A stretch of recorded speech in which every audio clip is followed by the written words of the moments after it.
আজকে স্বপ্নিলের ক্লাসরুমে যেতে আমি বাধ্য হলাম। তার একটা কারণ আছে, আর কারণটা কি তা আমি অবশ্যই তোমাদেরকে বলবো, একটু পরেই বলবো। আর এখন হচ্ছে ওকে আমি আর কি স্কুলে পৌঁছে দিয়ে ওদের স্কুলের ভিতরেই আর কি দাঁড়িয়ে আছি, কিন্তু দারোয়ান আর কি আমাকে ওদের ক্লাসরুমে যেতে দিচ্ছে না, বলছে একটু পরে যান, এখন যাওয়া যাবে না।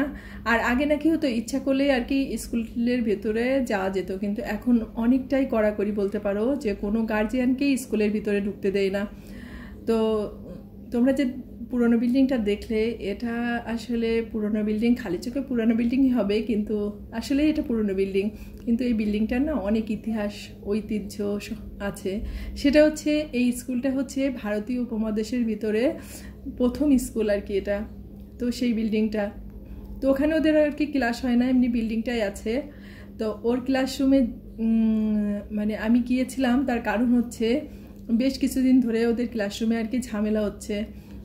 ছোট মানুষ তো সবাই, তারপরে ছোট আর বড় নেই, মনে করো যে এখনই বুঝতে পারতেছি যে বয়েজ স্কুলে পড়ানো কত জ্বালা। মানে ওরা তো বয়েজ স্কুলে পড়বে সেটা না, মানে আমরা যে গার্লস স্কুলে পড়েছি বা স্কুলে প্রাইমারি সেকশনে যখন পড়েছি তখন আমরা এত কিছু বুঝতাম না, কিন্তু ওরা প্রত্যেকটাই বাচ্চাই এতটা বোঝে। তো স্বপ্নিলের কিছুদিন ধরে একটা মানে ওদের ক্লাসেরই আর একটা ছেলের সাথে ওর একটু ঝামেলা হচ্ছিল, সে কারণে আমার স্কুলের আর কি ভিতরে যাওয়া। তো যাই হোক, সব কিছু আর কি দুজনকে বুঝিয়ে রেখে তারপরে আসলাম, যাতে আর কোনো ঝামেলাটা না হয়। তো ওকে রেখে যে চলে আসছি বাসায়। আর বাসায় আসার পরে আজকে তো অনেকগুলোই কাজ আছে। সেটার কারণ হচ্ছে আজকে হচ্ছে একাদশী। তো একাদশীর দিন কি হয়, সকালে তো নাস্তা বানানোর কোনো ঝামেলা থাকে না। তোমরা যারা আমার নিয়মিত ভিডিওটা জানো, মানে দেখো, তারা অবশ্যই জানো সকালবেলা হচ্ছে একাদশীর দিন সবাই আমরা যেহেতু বাসায় একাদশী থাকি, তো সকালে নাস্তাটা বানানোর ঝামেলা থাকে না। তো ওকে আর কি স্কুলে দিয়ে আমি বাসায় এসে মানে একাদশীর আগের দিনে আমি মানে বেশিরভাগ কাজগুলোকে করে রাখি, কিন্তু গতদিন রাত্রে আর কি আমি কিছুই করতে পারিনি। এ কারণে এখন হচ্ছে যা থালা বাসন ছিল মানে রান্নাঘরে সবগুলোকে গুছিয়ে নিচ্ছি, আর রান্নাঘরটাকে আর কি একটু পরিষ্কার করে নেব। তো রান্নাঘরটা পরিষ্কার করার সাথে সাথে অন্যান্য রুমগুলোকেই একসাথে মুছে নেব। তো হ্যালো এভরিওয়ান, গুড মর্নিং। কেমন আছো সবাই, কাছে অথবা দূরে, যে যেখান থেকে আমার ভিডিওটা দেখছো, তোমাদের সবাইকে অনেক অনেক ওয়েলকাম। আশা করছি ভিডিওটা ভালো লাগবে তোমাদের। আর ভিডিওটা যদি ভালো লাগে অবশ্যই তোমরা আমার ভিডিওটাকে লাইক করো, আমাকে কমেন্ট করো, আর চ্যানেলটাকে একবার সাবস্ক্রাইব করে দিও। আর সাবস্ক্রাইব করে অবশ্যই তোমরা আমার পাশে দেখো। আর তোমাদেরকে আমি রিকোয়েস্ট করব, তোমরা যারা আমার ভিডিওটা দেখো, তোমরা অবশ্যই আমার ভিডিওটাকে সম্পূর্ণ দেখো, না টেনে, সম্পূর্ণটাই দেখো। আর যারা আমার চ্যানেলটাকে সাবস্ক্রাইব করেছো, আমার পরিবারের একজন সদস্য হয়েছো, তাকে তো অসংখ্য ধন্যবাদ। আর যারা নতুন আছো, ভিডিওটা দেখছো, যদি ভালো লাগে অবশ্যই চ্যানেলটাকে সাবস্ক্রাইব করো আর শেয়ার করতে ভুলো না। তো বলতে পারো তোমাদের কাছে অনেকগুলোই আবদার আছে আমার, তো সব কিছুই আর কি বলে দিলাম। যদি ভালো লাগে পাশে থেকো। আর একটা রিকোয়েস্ট করব তোমাদের, যদি আমার কোনো কিছু তোমাদের খারাপ লাগে বা ভালো করার লাগে, তো অবশ্যই তোমরা আমাকে কমেন্টের মাধ্যমে জানিও। আসলে কাজ করতে গেলে কি হয়, দেখা যায় যদি কাজটাকে ঠিকঠাকভাবে না করা হয় তাহলে ভালো লাগে না।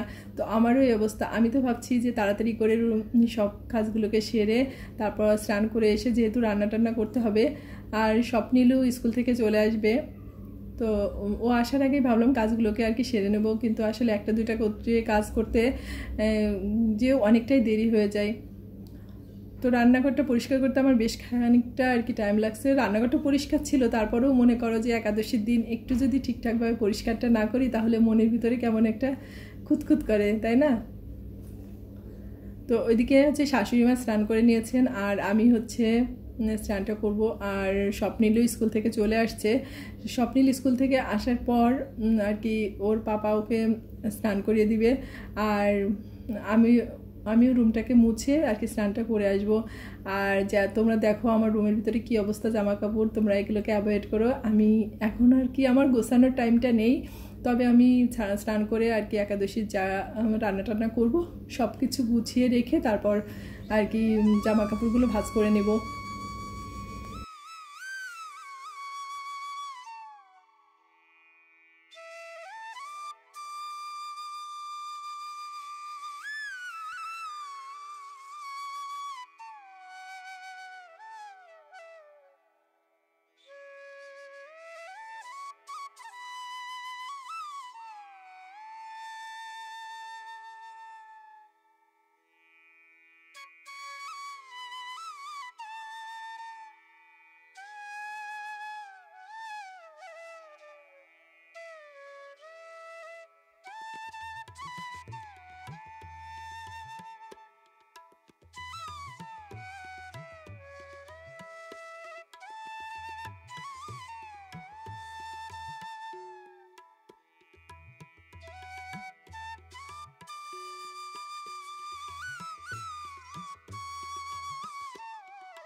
আর জানো তো প্রত্যেকটা রুম মোছার সময় আগে ফ্যানটাকে আর কি ছেড়ে দিলাম, কারণ কি স্বপ্নিল তো বাসায় আছে, যেহেতু মুছলাম দেখা যায় ও অনেক দৌড়াদৌড়ি করে স্লিপ কেটে আর কি পড়ে যাবে। কারণ এর আগে একবার ও হচ্ছে এরকম দৌড়াদৌড়ি করতে করতে ঘর মোছার পর স্লিপ কেটে পড়ে যেয়ে সামনের থেকে একটা দাঁত আর কি খানিকটা ভেঙে গেছে। তো সে কারণেই আর কি ফ্যানটাকে ছেড়ে দিলাম, দিয়ে রুমগুলোকে সব মোছা হয়ে গেছে। আর এখন হচ্ছে আমি দুপুরে যে রান্নাটা করব, তো সে কারণে সবজিগুলোকে কেটে নিচ্ছি। আর স্বপ্নিলকে ওর পাপা আর কি স্নান করিয়ে দিয়েছে।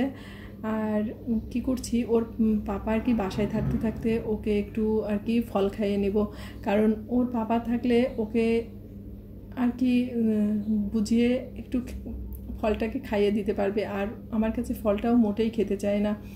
আর একাদশীর দিন তো ও সেইভাবে কিছুই খেতে চায় না, তো আমার তো অনেক খারাপ লাগে। তো এই কারণেই আর কি ওদেরকে ফলগুলো কেটে দিচ্ছি, যতটুকু খায় আর কি খেয়ে নেবে, আর পরে অন্য কিছু আর কি ওকে খাইয়ে দিব।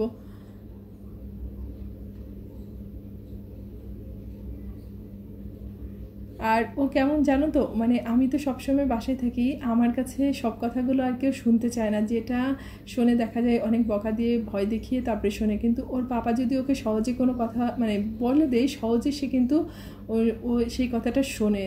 তো জানি না কিসের জন্য ওর ভিতরে এমনটা। তো আমার হাজব্যান্ড আর কি সকালে আর কি খেয়ে, ও একটু ফল খেয়ে আর কি চলে গেছে।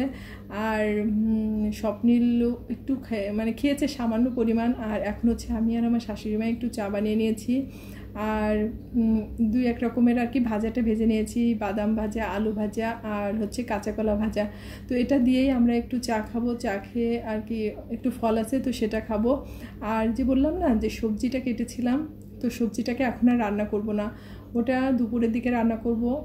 আর কারণ কি দুপুরে একটু সাবুর খিচুড়ি করব, তো তার সাথেই ভাবলাম রান্নাটা করব। তো খাবারটা গরম থাকলে আর কি সবাই আর কি খেতে ভালো লাগবে, না হলে পরে দেখা যায় আবার গরম করতে হবে। আর এখন যেহেতু কেউ খাবে না, তাই আর এখন রান্না করব না। তো আমি আর আমার শাশুড়ি মা আর কি দুজনে খেয়ে নেব, খেয়ে নিয়ে স্বপ্নিলকে একটু পরিয়ে নেব। তো আমরা দুজনে আর কি খাওয়া দাওয়া করে আমি স্বপ্নিলকেও পড়ানো প্রায় শেষ হয়ে গেছে, কিন্তু আর কি আকাশে এতটা মেঘ করেছে কি বলবো। কিন্তু এবার বুঝতে পারতেছি না, মানে প্রতিবারই এত পরিমাণে মেঘ করে আসে, মনে হয় কত মুষলধারের আর কি বৃষ্টিটা নামবে, কিন্তু আসলে সেইভাবে কিছুই হয় না। মানে মেঘটা যে পরিমাণে করে, বৃষ্টিটা সে পরিমাণে আর কি হয় না। তবে আজকে বৃষ্টিটা না হলেও মানে আবহাওয়াটা অনেকটাই ঠান্ডা ছিল, মনে হয় অন্যান্য দিকে অনেকটা বৃষ্টি হয়েছে, কারণ অনেক মেঘ ডাকতেছিল। তো আমি রান্না করতে যাব, তো এই রুমটায় আসার পরে দেখি মানে খাটের সামনে এই অবস্থা। আর এগুলো হচ্ছে গোলাপের ছাই। তো গোলাপের ওই জ্বালায় না ওই বাটিটা, তো বাটিটার ভিতরে যে ছাই এতটা পরে মানে ভরে আছে সেটা আমি জানতাম না। তো দেখো কয়টা বাজে, 2:30টারও বেশি বাজে। তো এখন আমি রান্না করব। তো ওইটা দেখে না আমার মাথাটা ভীষণ গরম হয়ে গিয়েছিলো। তো ওইটাকে পরিষ্কার করলাম, করে এসে তারপরে যে রান্নাটা করতে আসছি। তো রান্না তো সেভাবে কিছুই না, শুধু মানে সবজিটাকে রান্না করব, আর একটু গাজর দিয়ে আলু দিয়ে সাবুর খিচুড়িটা রান্না করব। আর এটা তো হতে খুব একটা বেশি টাইম লাগবে না, যেহেতু সাবুটাকে আগে থেকেই ভিজিয়ে রেখেছিলাম। আর আমার শাশুড়ি মা এটা খুব ভালো খান, এ কারণেই আমি এখন প্রতি একাদশীতেই এটা করার একটু চেষ্টা করি। আর স্বপ্নিলটা তো মোটেই খেতে চায় না এটা, তো আমি আমার জন্য আর শাশুড়ি মার জন্য আর কি রান্নাটা করতেছি সাবুর খিচুড়িটা। আমার হাজব্যান্ডও খুব একটা এটা ভালো খায় না। তো আমি প্রথমে একটু ঘি দিয়ে আলু আর গাজরটাকে ভেজে নিয়েছি, আর এর ভিতরে একটু এলাচ দারচিনি আর কি তেলের উপর ফোড়ন দিয়ে দিয়েছি। তো মোটামুটি আমাদের দুজনেরই খুবই ভালোই লাগে খেতে। আর তার সাথে একটু সবজি রান্না করব, আর সেভাবে আর কিছুই করব না।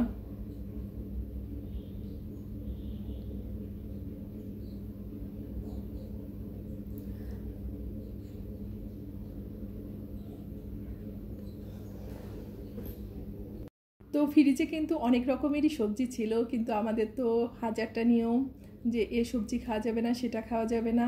তো আমার শাশুড়ি মাতা তো একাদশীর দিন গাজরটাও খান না, মানে তারপরে আমি আর কি জোর করে গাজরটাকে দিই, যে এটা তো এখানে সবাই খাই, তারা ভাবে গাজরটা আর কি খাওয়া যায় না।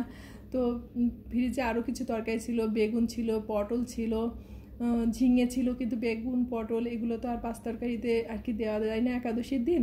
তো সে কারণেই আর কি দুই মানে পেঁপে, আলু, মিষ্টি কুমড়া আর একটু কাঁচা কলা দিয়ে আর কি সবজিটাকে রান্না করে নিচ্ছি। তো আমার সবজিটাও প্রায় হয়ে গেছে আর সাবুর খিচুড়িটাও হয়ে গেছে, তো শেষে একটু ঘি দিয়ে দিব। তো সবাই ভালো থেকো, সুস্থ থেকো আর অবশ্যই সাবধানে থেকো। আর আমার ভিডিওটা যদি তোমাদের ভালো লাগে অবশ্যই তোমরা আমার পাশে থেকো, আমাকে সাপোর্ট করো আর অবশ্যই আমাকে উৎসাহ দিও।